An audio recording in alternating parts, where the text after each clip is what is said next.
평소에 잘 먹는 제 아들 선민이가 가끔 밥을 잘 안 먹을 때가 있습니다. 어떤 때일까요? 여기저기서 이것저것 많이 주워 먹고 온 때입니다. 과자라든지 사탕이라든지 여러 가지 입에 단 것들 먹고 오는 날에는 밥을 잘 먹으려 하지 않습니다. 그러면은 그걸 보는 저는 속상하죠. 밥을 다 먹어야 되는데. 그래서 밥을 다 먹고 다른 걸 먹였으면 좋겠는데 자꾸 그 단맛이 생각나니까 다른 걸 먹으려 하고 밥을 먹으려 하지 않는 그런 모습들이 나타날 때가 있어요. 속이 상하죠. 실제로 그 건강한 밥을 만들기 위해서 애썼던 아내는 오죽하겠습니까? 근데 이 일은 비하지 못할 정도로 굉장히 마음이 불편한 사람을 오늘 본문은 보여주고 있죠. 바로 바울입니다. 바울은 그가 전한 복음이 왜곡되고 오해받는 상황 가운데 놓여 있거든요. 다른 복음 때문입니다. 그가 전한 복음이 다른 복음 때문에 위기에 처하는 모습이죠. 그 다른 복음은 갈라디아서 문맥을 살피면은 율법주의와 관련된 내용이라는 것을 알 수 있는데요. 그런 율법주의 때문에 내가 전한 복음이 훼손되는 것을 바울은 굉장히 불편해하는 겁니다. 그래서 바울은 이렇게 말합니다. 내가 다름 아닌 그 율법주의자였다. 무슨 말을 하려는 걸까요? 그 율법이 별거 아니더라. 정말 중요한 게 아니더라. 진짜 중요한 것을 잘 유지해야 되는데 그런 율법 때문에 훼손되는 것은 나는 견딜 수 없다를 밝혀주기 위해서 자신의 과거를 이야기하고 있는 겁니다. 13절 말씀에 이렇게 소개합니다. 내가 이전에 유대교에 있을 때 행한 일을 너희가 들었거니와 하나님의 교회를 심히 박해하여 멸하고 내가 내 동족 중 여러 영갑자보다 유대교를 지나치게 믿어 내 조상의 전통에 대하여 더욱 열심히 있었으나 하나님의 교회를 박멸할 만큼 유대교를 과신했고 전통에 열심이었던 인물이 바로 자신이었다 밝혀주고 있습니다. 하나님의 교회를 대적하는 바울의 모습을 보여주고 있죠. 그런데 이 바울이 어떻게 됩니까? 15절 말씀 볼까요? 그러나 내 어머니의 태로부터 나를 택정하시고 그의 은혜로 나를 부르시니까 그의 아들을 이방에 전하기 위하여 그를 내 속에 나타내기를 기뻐하셨을 때에 내가 곧 혈육과 의논하지 아니하고. 무슨 말이죠? 내가 전에는 하나님의 교회를 대적하던 사람이었다. 그런데 이제는 예수 그리스도를 계시하신 하나님 때문에 변화되었다는 거죠. 하나님께서 나를 구별하시고 소명을 주시고 그리고 예수 그리스도를 계시하신 분이라고 밝혀주고 있는 겁니다. 여러분, 이게 얼마나 대단한 것이냐면 생각해 보시기 바랍니다. 하나님의 교회를 대적하던 인물이었어요. 이 말을 왜 밝힐까요? 나는 도저히 이렇게 지금 내가 전하는 복음을 전할 만한 존재가 될 수 없는 그런 형편이었다. 도저히 불가능한 일이었다. 그런데 그게 하나님 때문에 가능해졌다. 그 놀라운 변화를 밝혀주고 있는 겁니다. 이게 얼마나 대단한 거냐면 22절부터는 이렇게 표현하거든요. 22절 말씀 보시면은 그리스도 안에 있는 유대교회들이 나를 얼굴로는 알지 못하고 다만 우리를 박해하던 자가 전에 멸하려던 그 믿음을 지금 전한다 함을 듣고 나로 말미암아 하나님께 영광을 돌리니라. 어떤 정도입니까? 이 소식을 들은 다른 교회들이 하나님께 영광을 돌릴 만큼 대단한 사건이었다. 여러분, 그래서요, 전과 후가 바뀐 삶은 굉장히 중요합니다. 우리는 전과 후가 바뀐 그 사건을 간증이라고 하죠. 그래서 그 간증을 통해서 많은 유익을 얻습니다. 힘을 얻기도 하고요. 그 변화에 대한 소망을 얻기도 하죠. 통찰을 얻기도 합니다. 우리가 초청을 해서 집회를 할 때도 이런 간증자를 부를 때가 있잖아요. 그만큼 그 영역이 크기 때문에 하나님께 영광을 돌릴 만큼 큰 변화를 우리는 사모하고 추구해야 되는 겁니다. 여러분, 그래서 우리의 전과 후도 굉장히 중요합니다. 그렇지 않을까요? 우리의 전과 후가 예수님이 진짜 복음이라는 것을 증거하기 위한 통로가 되기 때문에 여러분의 인생을 잘 살펴보시기 바랍니다. 그 옛날의 과거들, 힘들었던 과거들 헛된 것이 아닙니다. 그러지 않았으면 내가 더 잘 됐을 텐데 아니요. 그렇기 때문에 여러분이 더 빛나는 겁니다. 그래서 여러분, 현재 만약에 그렇게 어려운 상황에 있다? 낙심하지 마시고요. 하나님께서 이 대비 효과를 극대로 나타내기 위해서 나에게 주신 고난이지 않을까 생각할 여지도 있는 법입니다. 사도 바울에게 근데 또 다른 위기가 있었습니다. 어떤 위기냐 하면은 그 바로 앞 문맥, 우리가 지난 시간에 살펴봤던 10절에 나와 있는 편입니다. 10절 볼까요? 이제 내가 사람들에게 좋게 하랴 하나님께 좋게 하랴 사람들에게 기쁨을 구하랴 내가 지금까지 사람들의 기쁨을 구하였다면 그리스도의 종이 아니니라. 자신이 전하는 복음이 사람들을 기쁘게 하는 것이냐 오해받는 상황에 있었다는 겁니다. 그래서 뭐라 말하죠? 11절 말씀 보시면 이렇게 말합니다. 형제들아 내가 너희에게 알게 하노니 내가 전한 복음은 사람의 뜻을 따라 된 것이 아니니라.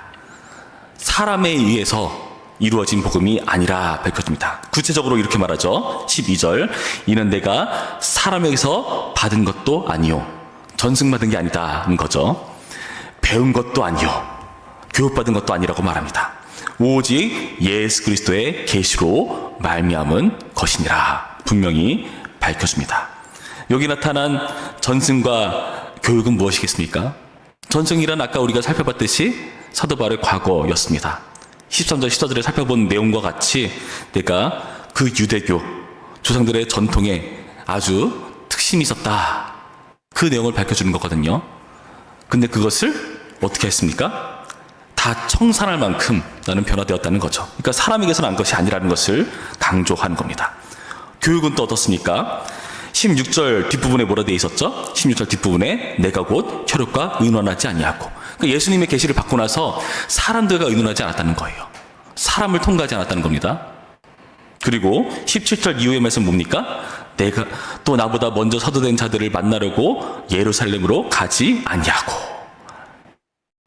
18절 말씀 보시면 그 3년 만에 내가 게바를 방문하려고 예루살렘에 올라가서 그와 함께 15일을 머무는 동안 주의 형제 야고보 외에 다른 사도들을 보지 못하노라. 다른 사도들을 보지 않았다고 말합니다. 그러니까 사도들로부터 비롯된 것도 아니라고 말해요. 단지 게바를 만나려고 야고보를 봤던 것, 이렇게 단지 두 사람, 그리고 15일이라는 짧은 기간, 그리고 곧바로도 아니라 3년이나 지나서야 늦은 방문.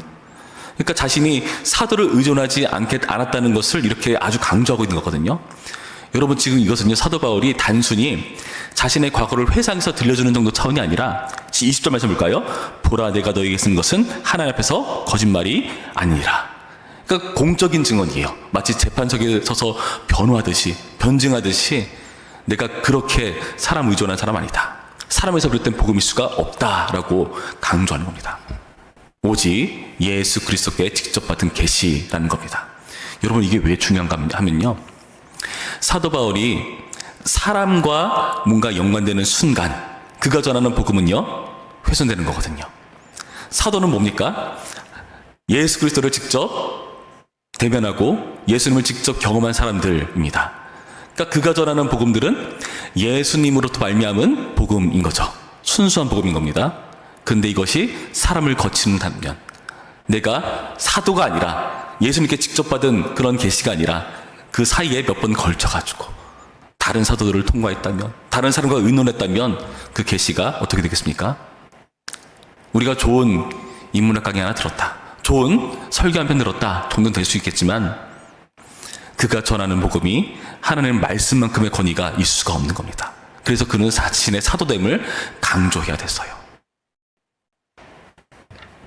오해를 불식시키기 위해서 이렇게 사도 바울은 자신의 변호를 철저히 하고 있는 겁니다. 여러분, 우리도 이 부분이 중요합니다. 우리도 오직 예수님으로부터 받는 계시에 가까워져야 되거든요.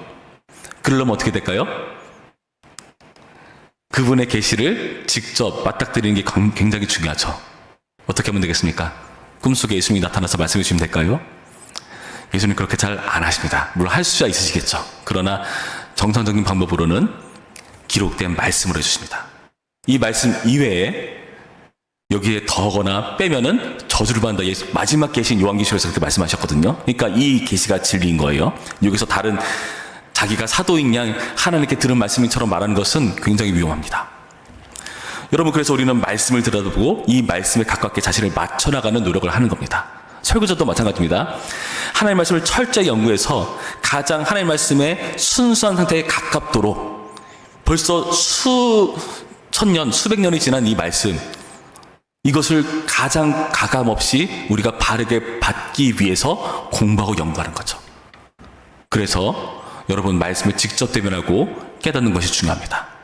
이제 곧 있으면 2025년인데 여러분, 새로운 성경 일독 다시 도전해 보시기를 바랍니다. 그런데 우리는 하나님의 계시에 의존하지 않으려고 해요. 자꾸 다른 곳에서 능력을 찾으려고 합니다. 전승, 교육과 같은 다른 방법을 통해서, 인간적인 방법을 통해서 말이죠. 그래서 인간적인 부분을 자랑하려고 합니다. 예전에 저는 어떤 기도를 들었냐 하면요, 교회 이름 중에 제일자가 들어가는 교회가 많잖아요. 제일. 무슨 교회일까요? 그 이름을 오해하면 사람들이 이렇게 기도합니다. 하나님, 우리가 어느 지역에서 제일 좋은 교회 되게 해주시고, 막 그렇게 기도해요. 그 제일은 그 의미가 아닙니다. 그 지역에 먼저 세워진 교회라는 뜻이에요. 원래 교회는 이름이 없잖아요. 그냥 그 지역의 지명을 따서 지은 게 성경적이지 않습니까? 갈라디아 교회, 에베소 교회. 단지 그 제일을 붙인 것은 그 지역에 처음 지어졌기 때문에 그렇게 이름을 붙일 뿐입니다. 교회는 다 하나의 교회입니다. 그런데 자신의 교회가 이렇게 다른 교회보다 크다는 것을 강조하는 것은 어떤 기질이겠습니까? 인간적인 것을 자랑하려는 기질들. 예수님이 아니라 다른 교회보다 우리가 더 나은 점을 찾으려는 그런 노력들. 여러분, 우리는 이런 위기에 빠질 수가 있습니다. 더욱이 예수님과 멀어진다면 더더욱 그렇습니다. 예수님이라는 복음의 실체가 없기 때문에 우리는 다른 곳에서 찾으려고 합니다. 더욱더 갈증만 깊어갖고 만족함은 없을 것입니다. 우리는 순수한 복음으로 돌아와야죠. 지금 그래서 자신의 복음의 출처를 사도 바울은 굉장히 강조하는 겁니다. 인간이 아니다. 하나님께서 직접 비롯된 말씀이라는 것을 강조하고 있다는 겁니다. 여러분, 사도 바울은 왜 이렇게 자신을 변호하는 걸까요? 좀 민망하지 않습니까? 자신을 변호한 거 구차해 보이고 괜히 더 이상해 보이고. 근데 여러분, 이렇게까지 자기 변호를 하는 이유는 무엇인가? 자신이 전한 복음이 손상당하지 않기 위해서입니다. 자신의 명예가 아니라요. 자기 명예가 아니라, 내가 오해받는 것이 불편해서가 아니라 오직 예수 그리스도의 복음을 수호하기 위해서 자신을 변호한 겁니다. 여러분, 이게 굉장히 중요합니다. 여러분이 세상 가운데 왜 잘 보여야 되는가? 왜 우리가 성도로서 잘 해나가야 되는가? 나의 명예를 위해서? 내가 칭찬받기 위해서? 내가 다른 사람보다 우월해지기 위해서? 아니요. 나로 말미암아 하나님의 복음이, 예수 그리스도의 복음이 손상당하지 않기 위해서 우리가 낯스를 변호하고 낯스를 지켜나가고 갖고 나가야 하는 겁니다. 여러분, 집 대문 앞에 붙어있는 교패, 그게 붙었다면요, 행동을 조심하셔야 됩니다. 더 헌신하셔야 되고 더 희생해야 됩니다. 그 자리에서요. 왜요? 그걸 통해서 사람들이 복음을 오해하니까요. 복음이 무엇인가를 확인하기 때문에 그렇습니다. 여러분, 그래서 나의 평판은요, 하나님 나라를 드러내는 하나님의 형상이라는 것을 잊지 마시기 바랍니다. 놀라운 건 무엇입니까? 제가 말씀을 준비하면서 예전에 합신 교수님이셨던 조병수 교수님의 글을 읽었습니다. 그러면서 복음의 비하라는 말을 하더라고요. 좀 어렵죠? 그러니까 예수님께서 이 복음이라는 것을 직접 계시하지 않고 사람이라는 그런 존재를 통해서 계시하시잖아요. 당연히 그 권위가 깎이지 않겠습니까? 그럼에도 불구하고 미천한 사람을 통해서 이 복음을 계시한다는 것, 굉장히 대단한 일 아닙니까? 그게 복음의 비하, 복음의 성육신이라는 겁니다. 나라는 인격에 복음을 담으셨습니다. 여러분, 기억하시기 바랍니다. 오늘 하루 살아가실 때에 예수님께서 나라는 인격에 담으셨구나, 나같이 보잘것없는 사람에게 이 복음을 선물로 주셨구나. 그래서 우리는 가치 있는 존재입니다. 그래서 우리는요, 오늘 하루도 열심히 살아야 될 의무가 있고요, 오늘 하루도 사람들에게 잘 보여야 될 이유가 있고요, 힘들고 어려운 상황이 있을 때마다 그래, 나로 말미암아 하나님의 복음의 영광이 드러나니까 내가 이 일 감당해야지, 그런 각오와 예수 그리스도 나를 위해 헌신하신 그 놀라운 사랑과 은혜를 기억하며 이 놀라운 대비의 인생을 살아내시는 오늘의 말씀이기를 주님의 이름으로 축원합니다. 기도하겠습니다. 참 좋으신 하나님 감사드립니다. 오늘의 말씀을 통해서 우리 스스로의 모습을 돌아봅니다. 주님, 우리는 우리의 평판이 중요한 것이 사람의 어떠함 때문에 중요하다고 하지만 오늘의 말씀을 통해서 복음 때문에, 하나님의 나라 때문에 중요하다는 것을 다시 한번 확인합니다.